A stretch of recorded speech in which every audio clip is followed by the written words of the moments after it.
Section 60 of A Popular History of France, Volume 5. This recording is in the public domain. A Popular History of France from the Earliest Times, Volume 5, by François Guizot, translated by Robert Black. Chapter 47. Louis XIV. And Religion. Part 1. Independently of simple submission to the Catholic Church, there were three great tendencies which divided serious minds amongst them during the reign of Louis XIV. Three noble passions held possession of pious souls. Liberty, faith, and love were, respectively, the groundwork as well as the banner of Protestantism, Jansenism, and Quietism. It is in the name of the fundamental and innate liberty of the soul, its personal responsibility, and its direct relations with God, that the Reformation had sprung up and reached growth in France, even more than in Germany and in England.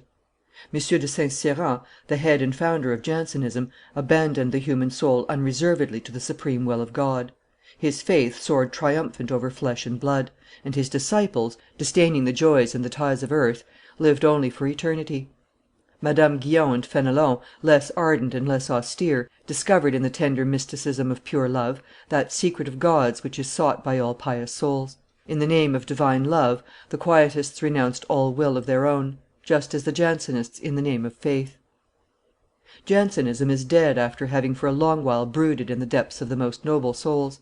Quietism, as a sect, did not survive its illustrious founders. Faith and love have withstood the excess of zeal and the erroneous tendencies which had separated them from the aggregate of Christian virtues and doctrines. They have come back again into the pious treasury of the universal Church. Neither time nor persecutions have been able to destroy in France the strong and independent groundwork of Protestantism. Faithful to its fundamental principle, it has triumphed over exile, the scaffold, and indifference, without other head than God himself and God alone. Richelieu had slain the political hydra of Huguenots in France. From that time the Reformers had lived in modest retirement. "I have no complaint to make of the little flock," Mazarin would say; "if they eat bad grass, at any rate they do not stray." During the troubles of the Fronde, the Protestants had resumed, in the popular vocabulary, their old nickname of temps sans faux (far from it), which had been given them at the time of the League. "Faithful to the king in those hard times when most Frenchmen were wavering and continually looking to see which way the wind would blow, the Huguenots had been called temps sans faux, as being removed from and beyond all suspicion of the League or of conspiracy against the state. And so were they rightly designated, inasmuch as to the cry, 'Qui vive?' or 'Whom are you for?' instead of answering 'Vive Guise!' or 'Vive la Ligue!' they would answer 'Temps sans faux, vive le roi!' So that, when one Leaguer would ask another, pointing to a Huguenot, 'Is that one of ours?' Temps sans faux would be the reply, 'It is one of the new religion.'" Conde had represented to Cromwell all the Reformers of France as ready to rise up in his favor. The agent sent by the Protector assured him it was quite the contrary; and the bearing of the Protestants decided Cromwell to refuse all assistance to the princes. La Rochelle packed off its governor, who was favorable to the Fronde. St. Jean d'Angely equipped soldiers for the king. Montauban, to resist the Frondeurs, repaired the fortifications thrown down by Richelieu.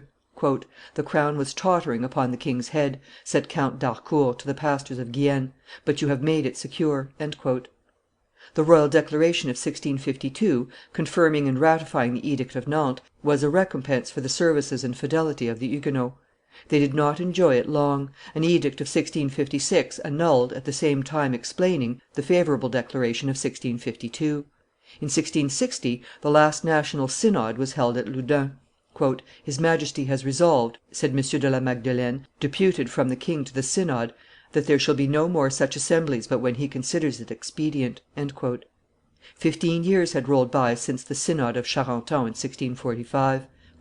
"We are only too firmly persuaded of the usefulness of our synods, and how entirely necessary they are for our churches, after having been so long without them," sorrowfully exclaimed the moderator, Peter Daille. For 212 years the Reformed Church of France was deprived of its synods. God at last restored to it this corner stone of its interior constitution. The suppression of the edict chambers instituted by Henry IV. In all the Parliaments, for the purpose of taking cognizance of the affairs of the Reformers, followed close upon the abolition of national synods. Peter du Bosq, pastor of the church of Caen, an accomplished gentleman and celebrated preacher, was commissioned to set before the king the representations of the Protestants. Louis XIV. Listened to him kindly. "That is the finest speaker in my kingdom," he said to his courtiers after the minister's address. The edict chambers were, nevertheless, suppressed in 1669. The half and half (mi parti) chambers, composed of Reformed and Catholic councillors, underwent the same fate in 1679; and the Protestants found themselves delivered over to the intolerance and religious prejudices of the Parliaments, which were almost everywhere harsher, as regarded them, than the governors and superintendents of provinces. "It seemed to me, my son," wrote Louis XIV. In his Memoires of the year 1661, "that those who were for employing violent remedies against the religions styled Reformed did not understand the nature of this malady, caused partly by heated feelings, which should be passed over unnoticed and allowed to die out insensibly, instead of being inflamed afresh by equally strong contradiction, which, moreover, is always useless, when the taint is not confined to a certain known number, but spread throughout the state. I thought, therefore, that the best way of reducing the Huguenots of my kingdom little by little was, in the first place, not to put any pressure upon them by any fresh rigor against them, to see to the observance of all that they had obtained from my predecessors, but to grant them nothing further, and even to confine the performance thereof within the narrowest limits that justice and propriety would permit.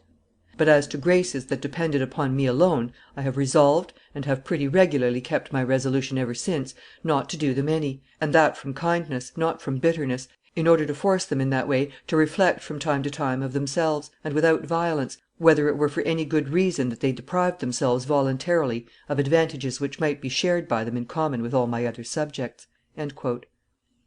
These prudent measures, "quite in kindness and not in bitterness," were not enough to satisfy the fresh zeal with which the king had been inspired.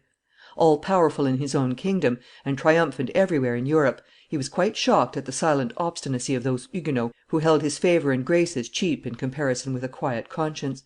His kingly pride and his ignorant piety both equally urged him on to that enterprise which was demanded by the zeal of a portion of the clergy.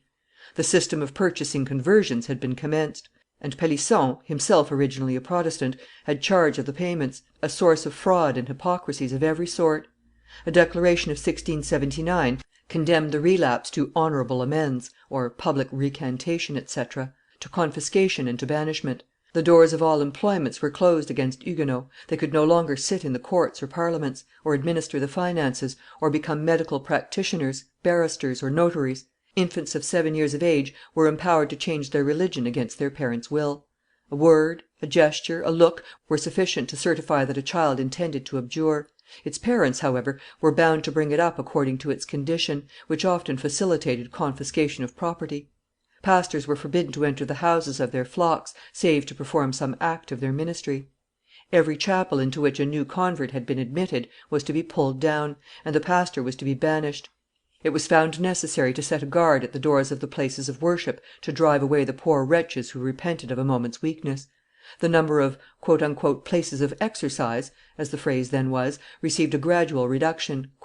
"A single minister had the charge of 6, 8, and 10,000 persons," says Elias Benoit, author of the Histoire de l'Edit de Nantes, "making it impossible for him to visit and assist the families, scattered sometimes over a distance of 30 leagues round his own residence." The wish was to reduce the ministers to give up altogether from despair of discharging their functions.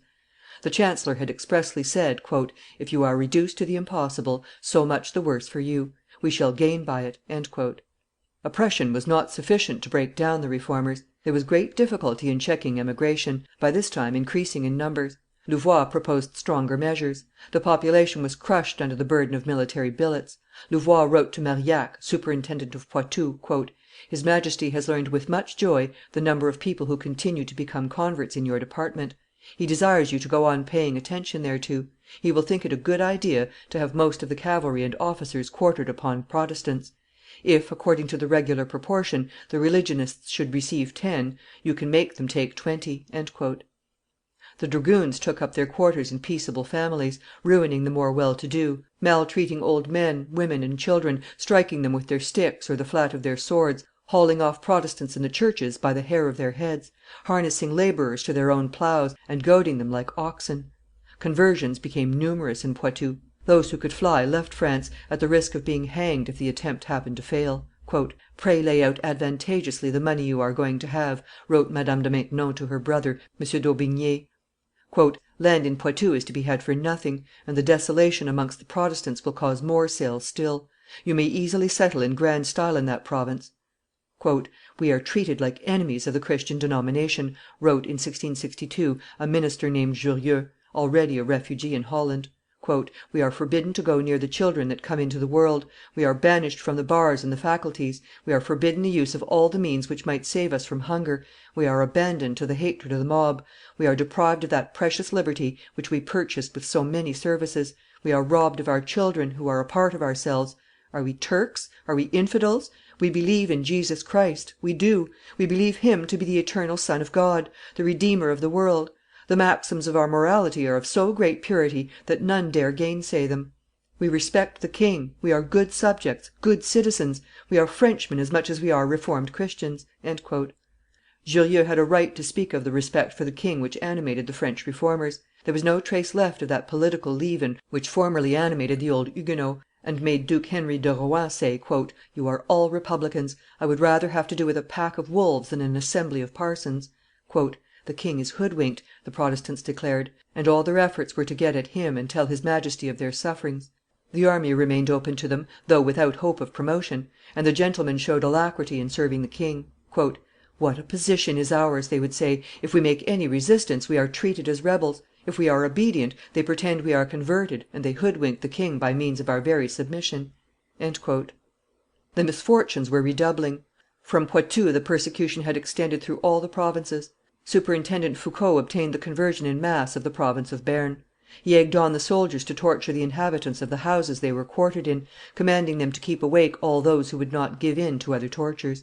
The dragoons relieved one another so as not to succumb themselves to the punishment they were making others undergo.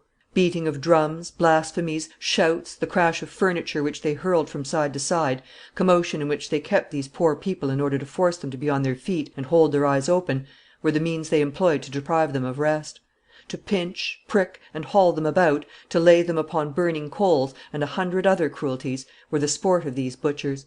All they thought most about was how to find tortures which should be painful without being deadly, reducing their hosts thereby to such a state that they knew not what they were doing, and promised anything that was wanted of them in order to escape from those barbarous bands.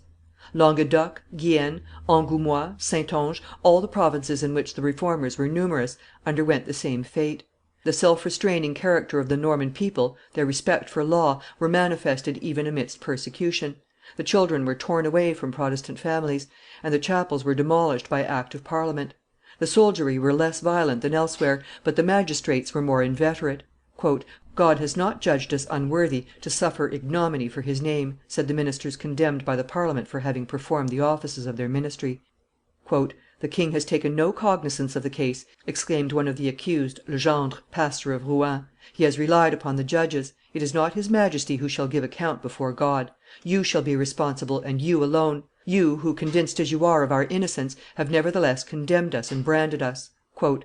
"The Parliament of Normandy has just broken the ties which held us bound to our churches," said Peter du Bosq. The banished ministers took the road to Holland. The seaboard provinces were beginning to be dispeopled. A momentary disturbance, which led to belief in a rising of the Reformers of the Cevennes and the Vivarais, served as pretext for redoubled rigor. Dauphiny and Languedoc were given up to the soldiery. Murder was no longer forbidden them; it was merely punishing rebels. Several pastors were sentenced to death. Homel, minister of Soissons in the Vivarais, 75 years of age, was broken alive on the wheel.